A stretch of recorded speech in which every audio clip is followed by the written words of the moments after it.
Bueno, pues estamos hoy, esta tarde, aquí en uno de los espacios, yo creo que más simbólicos y más representativos del arte en la localidad de Valdepeñas. Un espacio lleno de misterio, lleno de símbolos que vamos a intentar desentrañar esta tarde.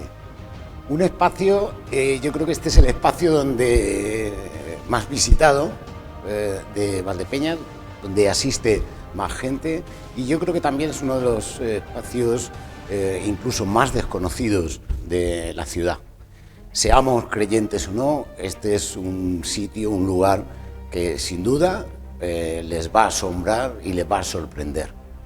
Vamos a intentar hacer hoy una lectura de las imágenes, de la iconografía, de los símbolos que esconde la capilla de Jesús Nazareno rescatado en el convento de los Trinitarios de nuestra localidad de Valdepeñas. Un espacio, como decíamos, lleno de color, de luz y por supuesto de grandes significados. Como toda historia, esta comienza bastante más atrás. Comienza en 1682 con la toma de la plaza de Mámora. Estamos en los finales ya de lo que fueron las cruzadas, esa guerra por la conquista de los lugares sagrados. Y comienza aquí esta historia con la pérdida de esta plaza, con la conquista por las tropas berberiscas, y en esa conquista se toman cautivos no solo a personas, sino también a imágenes. La labor redentora de los padres trinitarios para salvar a todos esos cautivos que habían sido tomados por las tropas no cristianas, las tropas musulmanas, concluye en ese mismo año que decíamos, 1682, con el rescate no solo de esos cautivos que comentábamos, sino también con el rescate de las imágenes. Dentro de ese grupo de imágenes hay una figura, o hay una imagen, valga la redundancia, que es la imagen de Jesús el Ecce Homo, que es la iconografía tradicional, atado a la columna. Esa imagen se trae a través de Fez, de Marruecos, se trae a la península, se trae a España, en concreto en dirección a Madrid. A lo largo de ese periplo por España, esa imagen va suscitando cada vez más devoción entre los fieles. Una copia por intercesión de la orden, cuya casa fundacional es esta, en la que nos encontramos, en esta de Valdepeñas. Se consigue traer una copia aproximadamente en el año 1682. Esa copia de Jesús rescatado, que su nombre proviene de toda esta historia que estamos contando, llega aquí a Valdepeñas. Ese es el comienzo de la historia de esta capilla, o el comienzo de todas las circunstancias que rodearon la fundación y la construcción y, por supuesto, la decoración y el programa que vamos a ver en las paredes, en el techo y en la cúpula de este lugar tan emblemático, este lugar tan simbólico.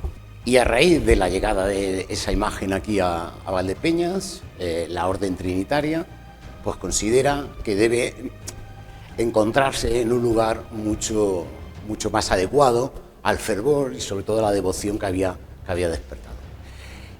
Esta es la primera imagen que nos encontramos en la primera bóveda, aquí como veis aquí arriba, en la primera bóveda de entrada a este espacio, a esta capilla. Ahí podemos ver un soldado a caballo que combate con las tropas musulmanas y que porta en un estandarte con los colores rojo y blanco, símbolo de los guerreros cristianos. La toma de esta plaza, la toma de la plaza de Mámora, va a coincidir, fijaos qué repercusión va a tener en la construcción de esta capilla. A raíz de la llegada de esta imagen, decíamos, la orden propone al marqués de Santa Cruz la construcción de este espacio mucho más acorde a la importancia y, por supuesto, como decíamos, a la devoción que había despertado este Jesús rescatado. En 1698 se decide iniciar la construcción de esta capilla en uno de los brazos del crucero de la iglesia, en lo que era una antigua ermita. La construcción concluye en 1702, la iglesia o esta pequeña capilla ya está terminada y a partir de ese año se comienza la decoración. Esta primera imagen que nos encontramos de la batalla de Mámora se encuentra, como veis, flanqueada o rodeada por tondos laureados y sostenida por atlantes con la mitad del cuerpo vegetal. Recibe el nombre de fitomorfos. Además, aparte, vamos a encontrar también otros de los elementos que vamos a ver a lo largo de la capilla, que son estos anagramas que encontramos que flanquean esta imagen. En una vemos los símbolos de IHS y un clavo que aluden a la esclavitud, es decir, a la liberación de esos esclavos. Y aquí encontramos también otro emblema que alude a la orden trinitaria. Una de las características más importantes o uno de los elementos que la hacen distintiva a esta capilla y que no vamos a encontrar en otras del ámbito del arte barroco, sobre todo en la provincia y en Castilla-La Mancha, flanqueando esta escena de la batalla de Mámora, nos encontramos, que la vamos a encontrar también en los lunetos de las bóvedas, como decía, uno de los elementos distintivos de esta capilla, que son los emblemas o empresas. Estos emblemas, empresas, tienen su origen en la literatura, sobre todo en la literatura medieval. Están basadas en textos litúrgicos, medievales, pero también en los evangelios, en los libros de los salmos, etcétera, etcétera. Todas constan de 3 partes. La primera aparece un texto en latín, en la filacteria, esa especie de cartel que ondea en la parte superior. En la parte del centro se encuentra la imagen y en la parte inferior se encuentra un poema alusivo a la misma. ¿Por qué nos hemos detenido en esta en especial? Porque en esta imagen que transmiten o que intentan transmitir, enseñarnos lenguajes o símbolos o mensajes, algunas veces ocultos, encontramos casi un resumen de lo que es la construcción de la capilla y la decoración. Rodeado como un tondo laureado, como vemos ahí, nos encontramos una banderola del color blanco en la que están los 4 elementos que confluyen, como decíamos, en la capilla. Por un lado tenemos la cruz de la Orden de Calatrava, que alude al pueblo de Valdepeñas, porque Valdepeñas pertenecía a la orden, un elemento. El segundo lo encontramos en la parte trasera, que es el escudo del Marqués de Santa Cruz, es decir, el patrono, el mecenas de la construcción de esta capilla. Segundo elemento. Y el tercer elemento que tenemos aquí también, que podemos ver, es la cruz de la Orden Trinitaria que se encuentra dentro de un corazón. El corazón se encuentra en el centro y es el símbolo de la unión de estos 3 elementos que comentábamos, pues el pueblo, el marqués, en este caso el poder civil, y el religioso con la cruz de la Orden de los Trinitarios. Todo está en la parte superior, está coronado, como veis, pues, por el emblema de Cristo, que hace alusión a esta imagen de Jesús rescatado que llega a Valdepeñas. Como decíamos, la capilla se termina de construir en 1702. Como dato anecdótico, el marqués crea la cofradía de Jesús rescatado. Se crea en un momento, además se termina de construir en un momento especialmente importante para la Iglesia. Es imbuido por ese espíritu contrarreformista del Concilio de Trento, en el que la Iglesia intenta defender los dogmas de la fe más importantes para el cristianismo, y en un momento también estilístico, sobre todo basado en una decoración, como vemos, muy exuberante. Estamos dentro del estilo barroco, en el que, como veis, no hay ningún centímetro de la capilla que está sin decorar, en la parte superior. Nos encontramos en el segundo y el tercer tramo de la bóveda de entrada, en la que dejamos atrás la batalla de Mámora, que se encuentra un poquito más baja que estas dos, y estos 2 tramos vienen a resumir lo que es este estilo barroco, exuberante, con una decoración casi extravagante, en que se cubren paredes y en el que lo más importante también va a ser esa defensa de los dogmas más importantes de la fe cristiana. en contra del auge que estaba suponiendo en este momento el protestantismo. Esto va a dar lugar a tres elementos importantes que vamos a encontrar en la capilla y que los vamos a ir viendo poco a poco, que los vamos a ir desentrañando según vayamos avanzando desde fuera, como hemos hecho, hasta adentro. Toda una decoración, como veis, una decoración floral, una decoración a base de roleos, tondos, elementos vegetales y larguísimo, etcétera, que podemos ver en estas dos bóvedas. Estas dos bóvedas que descansan en esos arcos, fajones, y que a su vez se sustentan en un entablamento formado por una doble cornisa y una decoración de ménsulas. Esas llegan hasta el suelo a través de esas pilastras que son las que sustentan la segunda y la tercera bóveda. Estos elementos decorativos que decíamos, roleos, elementos vegetales, los vamos a encontrar desarrollados al máximo en toda la capilla y van a conformar ese entramado, esa red que va a envolver a todos los elementos simbólicos, escenográficos e iconográficos que vamos a encontrar aquí. Otro de los elementos decorativos y simbólicos que encontramos en la capilla son los anagramas.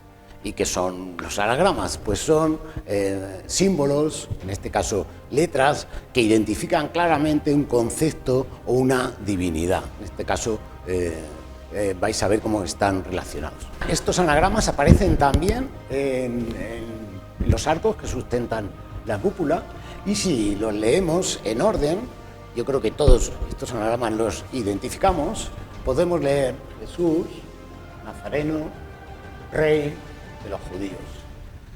Alude, como todos conocemos, al Evangelio de San Juan, cuando Poncio Pilatos ordena de colocar sobre la cruz del martirio de Jesús una cartela con este nombre.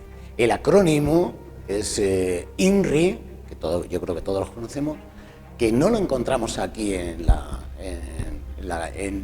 los arcos de la bóveda, pero que sí lo vamos a encontrar porque lo vamos a ver cuando miremos hacia arriba.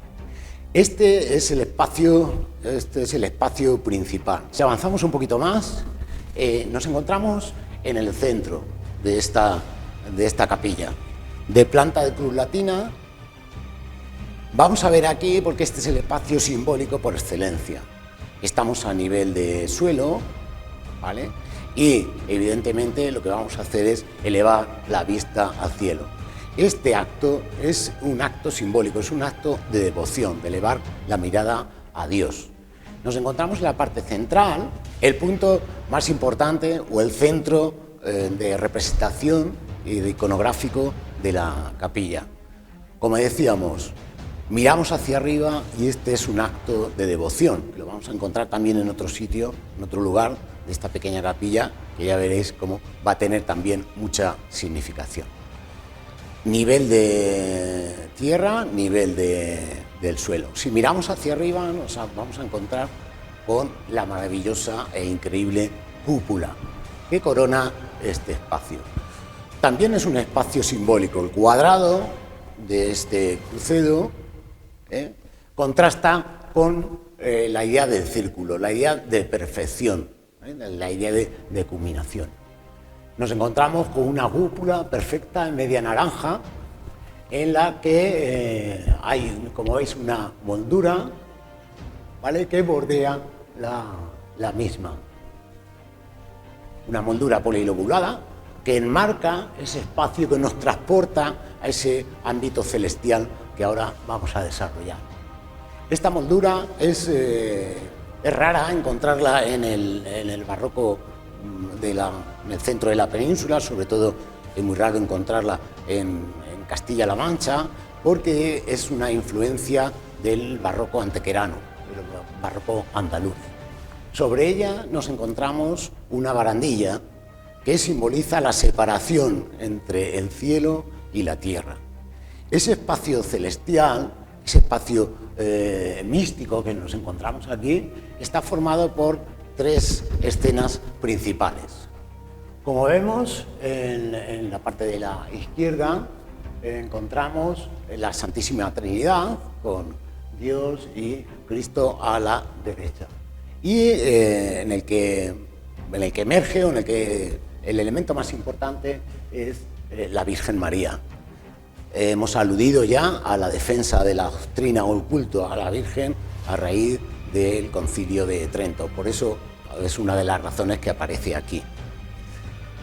Y aquí que es importante que hagamos una pausa para contar quién pintó esta capilla.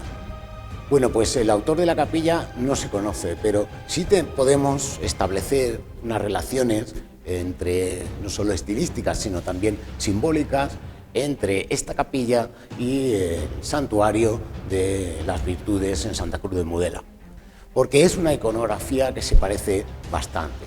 Luego es sensato suponer que el gusto del marqués de Santa Cruz por los pintores italianos a los que hizo traer para decorar su palacio, también decoraran no solo la capilla esta capilla, sino también el santuario. Allí en el camarín del santuario de las Virtudes, podemos encontrar una iconografía muy similar, muy parecida a la que hay aquí en esta capilla. Por lo tanto, podíamos concluir o podíamos relacionar ambas y concluir que estuvieran o que se hicieran o que se pintaran más o menos por los mismos autores, más o menos por la misma época. El constructor de la obra probablemente fuera el mismo que construyera o que promoviera el santuario del que estábamos hablando, que es Fray Francisco de San José. Y probablemente fuera el que estableciera este programa iconográfico, este programa de representación y simbólico en ambos sitios, en ambos lugares, aunque la mano que ejecutara ambos programas fuera probablemente diferente. Pero no podemos negar la influencia italiana que tienen estas pinturas. Y en este punto central, en este crucero, debajo de la cúpula, lo vamos a dejar hasta otra próxima ocasión en que analizaremos la parte superior, analizaremos el crucero y, por supuesto, una de las zonas más importantes de la capilla, que es el camarín.